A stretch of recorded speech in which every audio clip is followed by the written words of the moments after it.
श्री गणेशाय नमः। श्री सरस्वती नमः। श्री रामानुजाय नमः। श्री परम गुरुवे नमः। श्रीमद्भागवत पुराण की जय। पूज्यपाद डोंगरी जी महाराज की जय। गुरु महाराज की जय।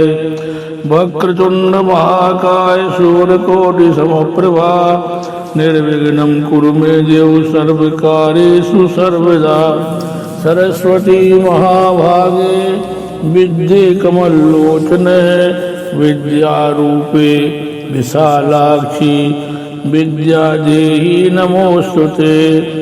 ध्यानमूलं गुरुमूर्ति पूजामूलं गुरुपदं मंत्रमूलं गुरुर्वाक्यं मोक्षमूलं गुरुकृपा। श्री कृष्ण गोविंद हरे मुरारी। हे नाथ नारायण वासुदेवा। श्री गौरी गणपति शंभु पुरारी। हे नाग गंगाधर विश्वनाथा। श्री राम जय जय राम। श्री राम जय जय राम।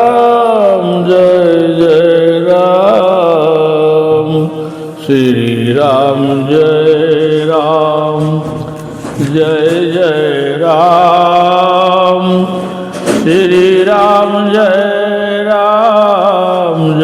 जय राम। श्रीमद्भागवत पुराण चतुर्थ स्कंद में पृथु महाराज का प्रसंग, सनत कुमारों के उपदेश और पुरंजन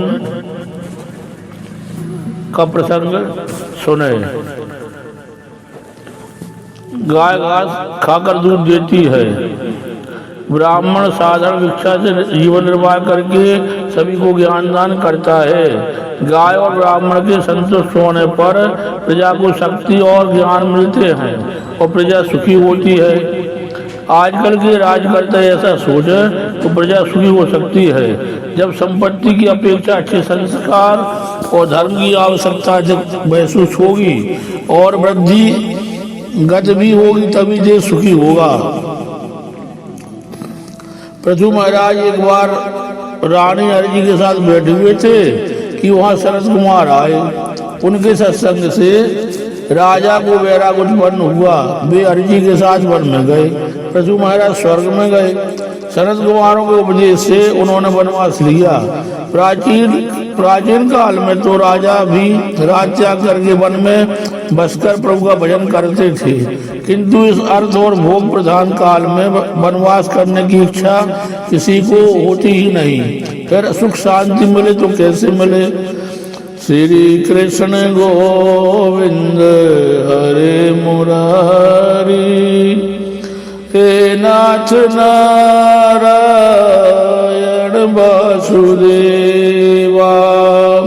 प्रसू के पश्चात उनका पुत्र विजितासु राजा बना। वे 3 बंधु थे, हर्यक्ष, धूमकेश और वृग। इसके पश्चात अंतर्ध्यान के यहाँ हविर्धान और हविर्धान के यहाँ प्राचीन बहरी राजा हुआ। प्राचीन बहरी राजा के यहाँ प्रचेता हुए। प्रचेता नारायण सरोवर के किनारे आए। नारद जी ने उनको रुद्र गीता का उपदेश दिया। उससे भगवान शंकर प्रसन्न हुए और उन्होंने राजाओं से कहा कि तुम तप करो, बिना तप किए सिद्धि नहीं मिल पाती। तप न करने वाले का पतन होता है। शंकर भगवान ऐसी आज्ञा देकर अदृश्य हो गए। शंकर के बताए हुए स्त्रों का जाप करते हुए प्रचेता तपस्या करने लगे। नारद जी ने उस समय बरहीराज से प्रश्न किया, तुमने यज्ञ तो अनेक किए हैं, क्या तुम्हें शांति मिली? राजा ने कहा नहीं। नारद जी, तो फिर तुम ये यज्ञ क्यों कर रहे हो? राजा, मुझे प्रभु ने बहुत कुछ दिया है, अतः मैं यज्ञ कर रहा हूँ।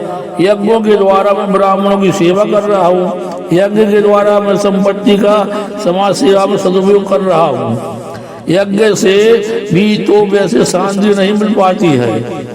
नारद जी प्राचीन बरही राजा को समझा रहे हैं, जन्म मृत्यु के चक्र से जीव मुक्त हो पाए तभी पूर्ण शांति प्राप्त हो सकती है।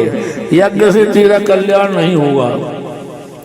कल्याण के लिए चित्त शुद्धि आवश्यक है। चित्त शुद्धि होने के पश्चात एकांत में बैठकर ध्यान करने की आवश्यकता है। केवल यज्ञ करने से ईश्वर का साक्षात्कार नहीं हो सकता। स्वर्ग में तो जाएगा किंतु तेरे पुण्यों का क्षय होगा, अतः स्वर्ग में से तुझे निकाल दिया जाएगा। इसलिए शांति से बैठकर तू आत्म स्वरूप का चिंतन कर। तुझे अपने ही आत्म स्वरूप का ज्ञान नहीं है, अब यज्ञ करने की आवश्यकता नहीं है। शांति पूर्वक ईश्वर की तू आराधना कर।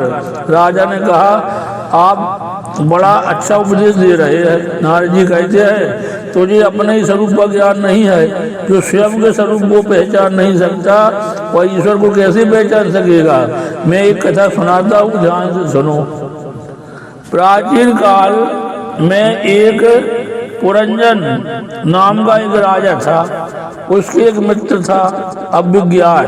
पुरंजन को सुखी करने के लिए अभिज्ञात हमेशा प्रयत्नशील रहता था, फिर भी अपने प्रयत्न की उसे भनक भी ना पड़े। उसका भी वह ध्यान रखता था, ईश्वर ही अभिज्ञात है। ईश्वर अज्ञात रूप से जीव की सहायता करता है। जीवात्मा पुरंजन को सुखी करने के लिए ईश्वर अज्ञात स्थिर करता है, अनाज उत्पन्न करता है, फिर भी वह पुरंजन को खबर तक नहीं होने देता। पुरंजन भी यह नहीं सोचता कि वह किसी की सहायता के कारण सुखी है। परमात्मा की लीला अज्ञात है, वहाँ बुद्धि का कुछ काम नहीं दे सकती। भगवान कहते हैं कि असन करने का काम तेरा है और पाचन करने का काम मेरा है। पचामी अन्नम चतुर्विधम, जीव भोजन करता है और परमात्मा पाचन करते हैं। पेट में ठाकुर जी अग्नि के रूप में बसे हुए हैं। भोजन कर लेने के बाद भगवान कहते हैं, अब तेरा काम है सोने का और मेरा काम है जागने का।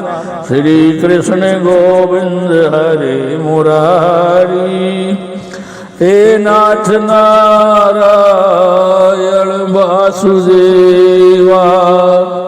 श्री कृष्ण गोविंद हरे मुरारी, हे नाथ नारायण वासुदेवा। मान लो कि हम गाड़ी है, जीवात्मा यात्री है, परमात्मा चालक। यदि भगवान सो जाए तो अच्युतम केशवम हो जाए। रेलवे का इंजन चालक सो जाए तो गाड़ी रुक जाती है। यात्री सो सकता है, चालक सूचना ईश्वर नहीं। फिर भी जीव कभी सोचता तक नहीं कि उसे सुख सुविधा देने वाला कौन है। सत्कर्म का संकल्प करने वाले को तो भगवान भी बल देते हैं। प्रभु का भजन प्रातः काल में किया जाता है।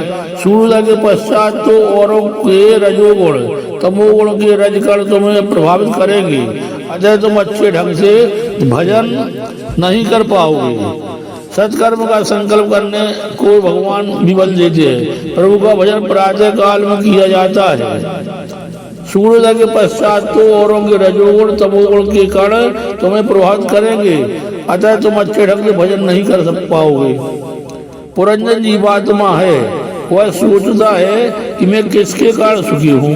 सदा सर्वदा उपकार करने वाले ईश्वर को भूलकर घूमता फिरता हुआ वह 9 द्वार वाली एक नगरी में प्रविष्ट हुआ। यह नगरी है मानव शरीर। इंद्री द्वार झरोखा नाना, बैठे तय सोर कर अस्थाना। आवत देखहि विषय बयारी, तुरत देते कपाट उघारी। यह नगरी है मानव शरीर। वहां पहुंचने पर एक सुंदरी से मिलन हुआ। पुरंजन ने उससे उसका परिचय पूछा।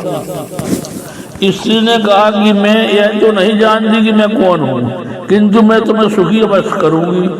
पशु जाति भेद मानते हैं। भैंस को देखने से बल विकारी नहीं होता, भैंस को देखने से बैल विकारी नहीं होता। लोग गीता जी पढ़ते तो है, किंतु उसे व्यवहारिक रूप नहीं देते हैं। भगवान ने कहा है कि ये जातियां वर्णाश्रम मैंने बनाए हैं, फिर भी आजकल के सुधरे हुए लोग कहते हैं कि हम वर्णाश्रम की व्यवस्था को नहीं मानते। जिसके जीवन में संयम नहीं है, सदाचार नहीं है, धर्मनिष्ठा नहीं है, प्रभु प्रेम नहीं है, वह सुधरा हुआ माना जाए या बिगड़ा हुआ। उसका जीवन सुधरा नहीं, बिगड़ा ही है। सुधरे हुए लोग कहते हैं कि वह स्त्री बड़ी सुंदर है। सुंदर होनी चाहिए, फिर जाति चाहे कोई भी हो। कुल गोत्र का विचार किए बिना पुरंजन ने उसी स्त्री से विवाह किया। उस सुंदरी में वह इतना आसक्त हो गया कि उसके घर 1100 पुत्रों का जन्म हुआ। उस स्त्री का नाम था पुरंजनी। वे पुत्र आपस में झगड़ते थे। बुद्धि पुरंजनी है। 11 इंद्रियों के सुखोपभोग की इच्छा ही 1100 संतानें हैं। एक एक के 100 पुत्र है। इन पुत्रों के पारस्परिक युद्ध का अर्थ है संकल्प विकल्पों का संघर्ष है। एक विचार उत्पन्न हुआ नहीं कि दूसरा उसे दबोचने को दौड़ता है। 11 इंद्रियों में यह यूं फंस गया है। पंच प्राण शरीर की रक्षा करते हैं। इंद्रिय सुखों भोग के संकल्प विकल्प की ही 1100 संतानें है। संकल्प विकल्प से जीव बंधन में पड़ता है। बुद्धिगत संकल्प विकल्प जीवात्मा को रुलाते हैं। कई वर्षों तक पुरंजन ने इस प्रकार सुखोपभोग किया। काल जो मृत्यु की पुत्री जरा के साथ विवाह करने की इच्छा कोई नहीं करता। पुरंजन की अनिच्छा होते हुए भी जरा ने उससे विवाह कर ही लिया। जो भोगोपभोग का सुख लूटता है उसे जरा से अर्थात वृद्धावस्था से विवाह करना ही पड़ता है। हमेशा याद रखो कि कभी न कभी वृद्धावस्था तो आएगी। जवानी तो जवानी अर्थात यौवन तो जाएगा ही। योगी कभी वृद्धावस्था में नहीं पाता।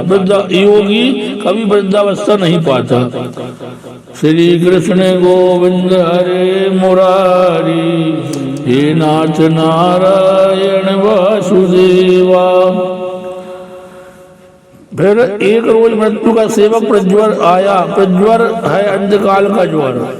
स्त्री में अतिशय आसक्त रहने वाले पुरंजन ने अंत्यकाल में भी स्त्री का चिंतन करते हुए देह त्याग किया।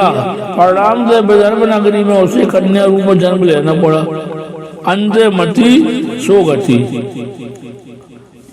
स्त्री का चिंतन करने से पुरंजन को स्त्री बनना पड़ा। यह बात पुरुषों को चेतावनी देती है कि वे किसी स्त्री का अधिक चिंतन न करें, अन्यथा अगले जन्म में साड़ी पहननी पड़ेगी, किसी की पत्नी बनना पड़ेगा, संतान होगी, कई कठिनाइयां झेलनी पड़ेगी जिनका विचार मात्र कब कपी कराने वाला है। पुरंजन पुरुष था, किंतु बार बार स्त्रियों का चिंतन करते रहने से उसे अगले जन्म में स्त्री बनना पड़ा। कोई हमेशा के लिए पुरुष या स्त्री नहीं रह सकता। वासना के अनुसार शरीर बदलता है। पुरंजन ने केवल जवानी में ही पाप किया था। बाल्यावस्था और वृद्धावस्था में तो उसने सत्कर्म किया था। इन्हीं के पुण्यों के कारण उसका जन्म एक ब्राह्मण के घर में कन्या रूप में हुआ। विदर्भ देशवासी उस कर्मकांडी ब्राह्मण के घर में दर्भ का विशेष उपयोग होता था। मर्यादा धर्म का पालन करने पर उसका विवाह द्विपद देश के पांडव राजा के साथ हुआ। कम करने से चित्त शुद्धि होने के बाद विवाह हुआ। कर्म करने से चित्त शुद्धि होती है। द्रविड़ देश तो महारानी भक्ति का नैहर है। पांड्य राजा अर्थात भक्ति पति से विवाह हुआ, भक्त पति से। कर्म करने से चित्त शुद्धि हो तो भक्ति की जा सकती है। कर्म करने से लोग मानते हैं कि भक्ति मार्ग सरल है, किंतु यह तो अति से कठिन मार्ग है। मर्यादा धर्म का पालन किए बिना भक्ति का उदय नहीं हो पाता। चित्त को शुद्ध किए बिना भक्ति का उदय नहीं होता।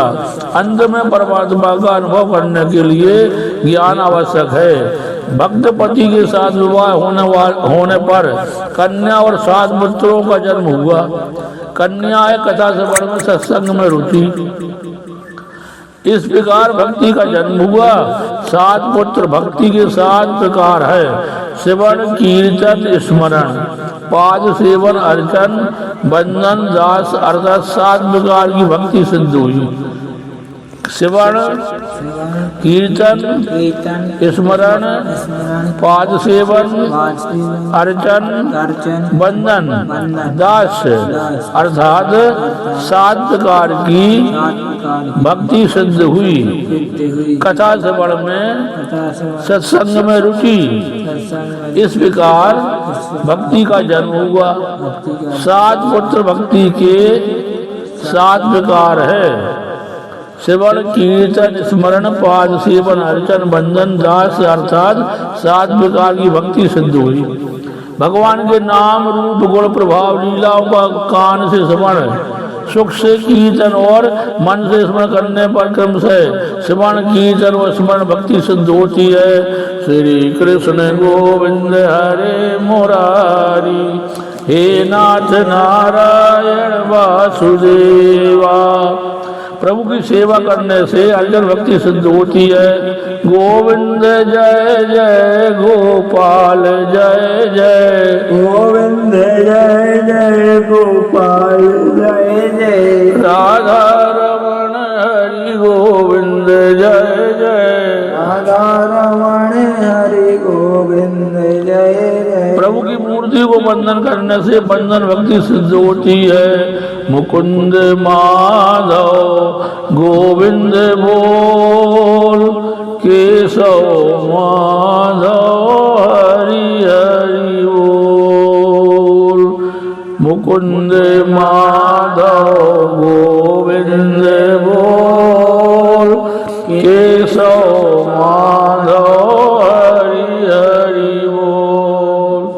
हरि हरि बोल, हरि हरि बोल, हरि हरि बोल, हरि हरि बोल। राम राम बोल, कृष्ण कृष्ण बोल, राम राम बोल, कृष्ण कृष्ण बोल। मुकुंद माधव गोविंद बोल, केशव माधव हरि हरि बोल, केशव माधव हरि हरि बोल। ये 7 प्रकार की भक्ति मनुष्य अपने प्रयत्न से प्राप्त और सिद्ध कर सकता है, किंतु 8वीं शक्ति भक्ति और 9वीं आत्मनिवेदन भक्ति प्रभु कृपा से ही प्राप्त और सिद्ध हो सकती है। श्री कृष्ण गोविंद हरे मुरारी, हे नाथ नारायण वासुदेवा। श्रवणादि 7 प्रकार की भक्ति सिद्ध करने के बाद एक बार पति की मृत्यु के समाचार से दुखी हुई उस कन्या को परमात्मा ने सद्गुरु के रूप में आकर बोध दिया। भक्ति के 7 प्रकार सिद्ध होने पर परमात्मा सख्य का दान करते हैं, आत्मनिवेदन का दान करते हैं। अर्थात जिस मित्र को, जिस अज्ञात को या जीव माया के कारण भूल गया था, वही सद्गुरु के रूप में आया। इसका अर्थ यह है कि आप ज्ञात के रूप में परमात्मा ने वहाँ आकर ब्रह्म विद्या का उपदेश दिया कि तू मुझे छोड़कर मुझसे दूर हुआ और 9 द्वार वाली नगरी में रहने गया, तब से तू दुखी हो रहा है। तू अपने स्वरूप को पहचान। लौकिक सुख में मनुष्य इतना तो फंसा हुआ रहता है कि वह अपने आत्म स्वरूप का विचार नहीं करता। तत्त्वमसि, तू मेरा मित्र है, मेरा अंश है, ईश्वर अंश जीव अविनाशी, ईश्वर अंश जीव अविनाशी, चेतन अनल सहज सुख राशि, चेतन अनल सहज सुख राशि, चेतन अनल सहज सुख राशि, ईश्वर अंश जीव अविनाशी, ईश्वर अंश जीव अविनाशी, ईश्वर अंश जीव अविनाशी, ईश्वर अंश जीव अविनाशी, मेरा अंश है, मेरा स्वरूप है, तू स्त्री पुरुष का रूप नहीं, तू मेरी ओर देख। पुरंजन प्रभु के सन्मुख हुआ, जीव और ब्रह्म का मिलन हुआ, जीव कृतार्थ हुआ, तू पुरंजन राजा है, तू कई बार स्त्री बना और कई बार पुरुष, फिर भी तुझे तृप्ति नहीं हुई। अब भी जगत में कब तक और कितना भटकना है। परमात्मा का आश्रय लेकर उसका चिंतन करते हुए उसके स्वरूप में लीन होगा तो तू कृतार्थ हो जाएगा। भक्तमाल में अमरदास की एक कथा है। एक बार अमरदास जी ने अपनी माता से पूछा, माता मैं तेरे विवाह के समय कहाँ था? तो माता ने कहा, बेटा मेरे विवाह के पश्चात तेरा जन्म हुआ। तो पुत्र ने कहा, माता तुम गलत कहती है, उस समय भी मैं कहीं न कहीं पर तो था ही, मेरा वह मूल निवास कहाँ है? हमारी बुद्धि यह जानती नहीं है कि हमारा मूल निवास स्थान कहाँ है, अतः जीव जगत में भटकता फिरता है। नारद जी ने प्राचीन बरही राजा को पुरंजन का आख्यान कर सुनाया। विषयों में जीव ऐसा फंसा हुआ है कि वह सोचता तक नहीं है कि वह कौन है, फिर वह परमात्मा को कैसे पहचान सकेगा? अपने को जो पहचान नहीं पाता है वह भगवान को कैसे पहचान सकेगा? श्री कृष्ण गोविंद हरे मुरारी, हे नाथ नारायण वासुदेवा। इस तरह जीवात्मा की कथा सुनकर प्राचीन वही राजा को आनंद हुआ और बोला कि अब मैं कृतार्थ हो गया, अब मैं मात्र यज्ञ नहीं करता रहूंगा। वे भगवान चिंतन करते हुए भगवान में लीन हो गए।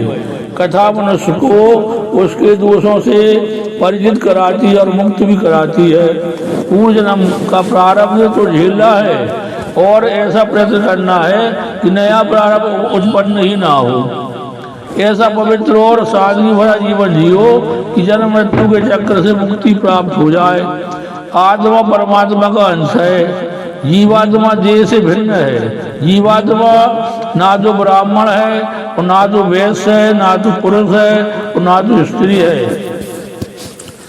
आत्म स्वरूप का ज्ञान हो जाए और देह का विस्मरण हो जाए तो मनुष्य को जीते जी मुक्ति प्राप्त होती है। श्री कृष्ण गोविंद हरे मुरारी, हे नाथ नारायण वासुदेवा। जगत नहीं है ऐसा बोध अनुभव तो मनुष्य को होता है, किंतु अपने स्वयं के अनस्तित्व का बोध उसे नहीं होता, अहम का विस्मरण नहीं होता। 10,000 वर्षों तक प्रचेताओं ने नारायण सरोवर के किनारे तप किया, तभी उनके समक्ष नारायण प्रकट हुए। श्रीमन नारायण नारायण नारायण, श्रीमन नारायण नारायण नारायण, गोविंद नारायण नारायण नारायण। जब से मन की शुद्धि होती है, जब के बिना जीवन नहीं सुधरता। रामदास स्वामी ने अनुभव से दास बोध में लिखा है कि 13 करोड़ जप करने से ईश्वर के साक्षात दर्शन होते हैं। जब पूर्व जन्मों के पापों को भी जलाता है। जब का फल तत्काल ना मिल पाए तो मानो कि पूर्व जन्म के पाप अभी तक बाकी है, जिनका भी नाश होना है। इस विषय में स्वामी विद्यारण्य का दृष्टांत द्रष्टव्य है। स्वामी विद्यारण बड़े गरीब व्यक्ति थे। अर्थ प्राप्ति के हेतु उन्होंने गायत्री मंत्र के 24 पुरस्कार किए, किंतु अर्थ प्राप्ति न हो सकी। अतः उन्होंने थकार का संन्यास ले लिया। उस समय उन्हें माता गायत्री के दर्शन हुए। माता जी ने कहा, मैं तुझ पर प्रसन्न हुई हूँ, जो चाहे सो मांग ले। स्वामी विद्यारण ने कहा, माता जी जब आवश्यकता थी तब आप ना आई, अब तो आपकी आवश्यकता ही क्या है? हाँ इतना बताइए कि उस समय आप क्यों प्रसन्न नहीं हुई? उस समय आप प्रसन्न क्यों नहीं हुई थी? माता ने कहा, जरा पीछे मुड़ के तो देख। स्वामी ने पीछे देखा तो वहाँ 24 पर्वत जल रहे थे। उन्होंने माता जी से पूछा, यह क्या कौतुक है? गायत्री माता ने कहा, ये तो तेरे कई पूर्व जन्मों के पाप है जो तेरी तपस्या से जल रहे हैं। 24 पर्वतों के समान महान तेरे पापों के क्षय होने पर मैं शीघ्र ही आ गई। जब तक पुण्यों का क्षय नहीं, जब तक पापों का क्षय नहीं होता तब तक पुण्यों का उदय नहीं होता और जीव की शुद्धि नहीं होती, तब तक मेरे दर्शन नहीं होते। विद्यारण ने कहा, माता जी मैं अब शुद्ध हुआ, अब मुझे कुछ भी मांगना नहीं है। और आगे जाकर उन्होंने पंचदशी नाम वेदांत का उत्तम ग्रंथ लिखा। भगवान नारायण ने प्रचेताओं को दर्शन देकर आज्ञा दी कि तुम विवाह करो। विवाह करना पाप नहीं है, नहीं साधक है। एक दो संतान होने के बाद संयम का पालन करो। श्रीमन नारायण नारायण नारायण, श्रीमन नारायण नारायण नारायण, गोविंद नारायण नारायण नारायण, गोविंद नारायण नारायण नारायण, श्रीमन नारायण नारायण नारायण, श्रीमन नारायण नारायण नारायण, नारायण का नाम लेते ही, नारायण का नाम लेते ही पाप होते हैं क्षरायण। श्रीमन नारायण नारायण नारायण, श्रीमन नारायण नारायण नारायण। यह जीवात्मा कई जन्मों से काम वासना भोग रहा है। विवाह करने से काम सुख की सूक्ष्म वासना दूर होती है। ईश्वर की माया दो तरह से जीव को मारती है, विवाहित भी पछताता है और अविवाहित भी। गृहस्थाश्रम का वातावरण ऐसा होता है कि विषमता करनी ही पड़ती है। भगवान ने कहा है, रोज 3 घंटे नियम पूर्वक मेरी सेवा स्मरण करोगे तो मैं तुम्हें पाप करने से रोकूंगा और रक्षा भी करूंगा। रोज 3 घंटे नियम पूर्वक भगवान की सेवा स्मरण करोगे तो मैं तुम्हें पाप करने से रोकूंगा और रक्षा भी करूंगा। एक साथ 3 घंटे भगवत भजन करने वाले को भगवान पाप करने से रोक लेते हैं। पाप करते समय मन को कुछ खट्टा सा लगे तो मान लो कि प्रभु की साधारण कृपा हुई है। पाप करने की आदत छूट जाए तो समझो कि प्रभु की पूर्ण कृपा हुई है। पाप न करना भी महान पुण्य है। पाप की माता है ममता और पिता है लोभ, उसका अवश्य त्याग करो। प्रभु सेवा जगत सेवा है। प्रभु सेवा के बिना देश सेवा सफल नहीं होती। अतः रघुनाथ जी की कृपा प्राप्त करने का हमेशा प्रयत्न करो। जितने तारे गगन में उतने शत्रु होए, जापे कृपा रघुनाथ की बाल न बाका होए। जापे कृपा रघुनाथ की बाल न बाका होए। श्रीमन नारायण नारायण नारायण, श्रीमन नारायण नारायण भज मन नारायण नारायण नारायण भज मन नारायण नारायण नारायण गोविंद नारायण नारायण नारायण गोविंद नारायण नारायण नारायण कोई कार्य बुद्धि और शक्ति के बिना नहीं हो सकता।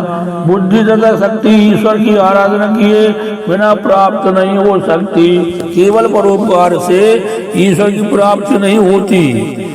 परोपकार कई बार ईश्वर की प्राप्ति में बाधक है। भरत मुनि ने इस प्रकार बड़ा अच्छा अनुभव हुआ था। भरत मुनि को काम का अर्थ है घंटा, पहर का अर्थ है 3 घंटे, और मनुष्य को चाहिए कि कम से कम 3 घंटे वह प्रतिदिन जप स्मरण करे। भगवान तुम्हें संपत्ति नहीं समय मांगते हैं, उन्हें समय देना ही चाहिए भगवान के लाने। दुख का कारण मनुष्य का अपना स्वभाव ही है। स्वभाव को सुधारना बड़ा टेढ़ा काम है। तीर्थ स्नान से, विष्णु याग करने से स्वभाव नहीं सुधरता। परमात्मा के ध्यान से जप करने से स्वभाव सुधरता है। अनेक जन्मों से यह जीव पाप करता आया है। पाप करने का स्वभाव भगवान के जप से, भगवान की कृपा होने से ही छूटता है। गृहस्थों को प्रचेताओं की कथा द्वारा बोध दिया गया है।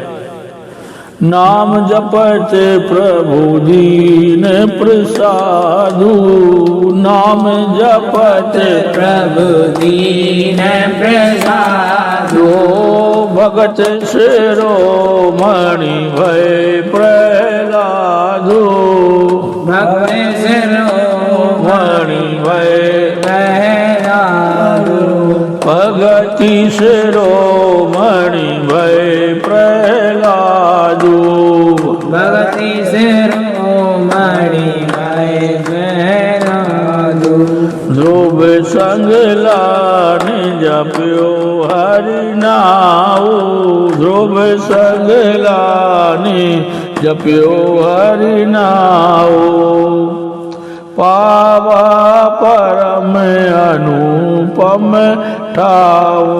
जब ध्रुव और प्रहलाद ने भगवान का नाम जपा और उन्हें ध्रुव जी को बहुत अनुपम स्थान प्राप्त हुआ है। तो भगवान की जप की बड़ी महिमा है।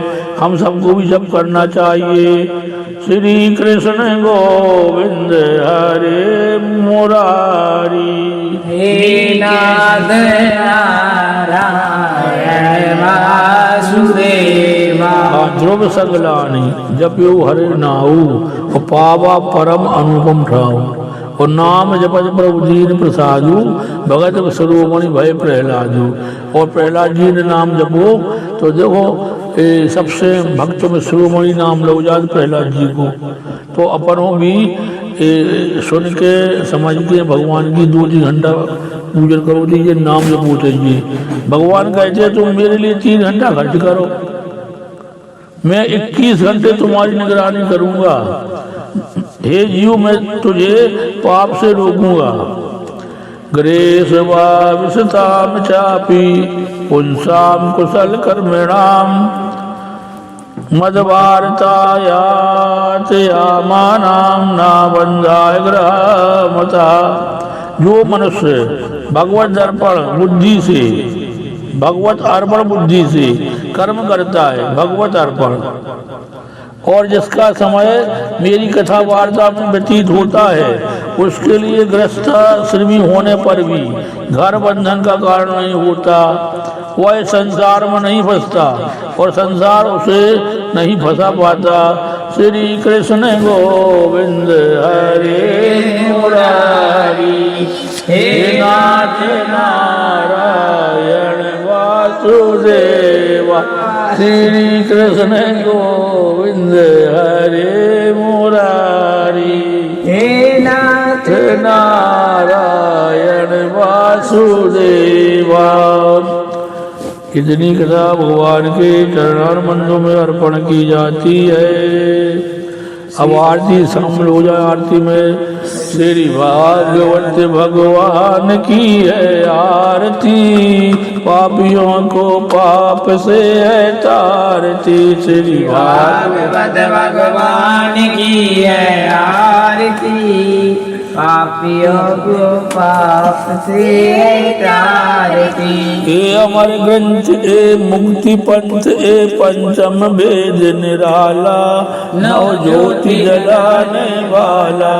हरि नाम यही हरि धाम यही यही जग मंगल की आरती, पापियों को पाप से है तारती। श्री भागवत भगवान की है आरती, पापियों को पाप से है तारती। हे शांत गीत पावन पुनीत पापों को मिटाने वाला, हरि रस दिखाने वाला। यह सुख करणी यह दुख हरणी श्री मधुसूदन की आरती, पापियों को पाप से है तारती। श्री भागवत भगवान की है आरती, पापियों को पाप से है तारती। ये मधुर बोल जग बंद खोल सन्मार्ग दिखाने वाला, बिगड़ी को बनाने वाला। श्री राम यही घनश्याम यही यही प्रभु की महिमा की आरती, पापियों को पाप से है तारती। श्री भागवत भगवान की है आरती, पापियों को पाप से है तारती। श्री भागवत भगवान की है आरती, पापियों को पाप से है तारती। श्री भागवत भगवान की है आरती, पापियों को पाप से है तारती। श्रीमद् भागवत पुराण की जय। कृष्ण कन्हैया लाल की जय। पूज्य पाठ डोंगरी जी महाराज की जय। गुरु महाराज की जय। धर्म की जय। अधर्म का नाश हो, प्राणियों में सद्भावना हो, विश्व का कल्याण हो। ओम आवायनम न जानामि न जानामि, वार्चनम पूजा चो न जानामि, क्षमस्व परमेश्वर। अन्यथा शरणम नास्ति तमेव शरणम मम, तस्माद्कारुणिर्भावेन रक्षस्व परमेश्वर। भूमोस्खलिते पादानां भूमिरेवावलम्बनम्, त्वयि जाता पराधाना तमेव शरणं मम। मत्समो नास्ति पापिष्ठस्य तत्समो नास्ति पापाय मत्वा दया सिन्धु तथा कुरु। गतं पापं गतं दुःखं गतं दारिद्र्यमेव च आगता सुख संपत्ति पुण्योऽहं तव दर्शनात्। मंदरहीनं क्रियाहीनं भक्तिहीनं च सुरेश्वरा, यद्बुद्धं मया जो परिपूर्ण तदस्तमे। यदक्षरपदभस्मं मात्रहीनं सुयत् भवेत् तत्संसान्त प्रसीद परमेश्वरा। अपराध सहस्राणि क्रियन्ते हरनशं मया दासोऽयमति। मां मत्वा क्षमस्व परमेश्वर। पापों पाप कर्मां पापात्मा पाप समवा। त्राहि मां पार्वती न सर्व पाप हरो भो। कृष्णाय वासुदेवाय हरि परमात्मने प्रणतगिरीशनाशाय गोविंदाय नमो नमः। आकाशात्मत्तं तोयमथा गच्छति सागरं सर्वदेव नमस्कारः केशं प्रति गच्छति। बोलो विष्णु भगवान की जय। श्रीमद् भागवत पुराण की जय। कृष्ण कन्हैया लाल की जय।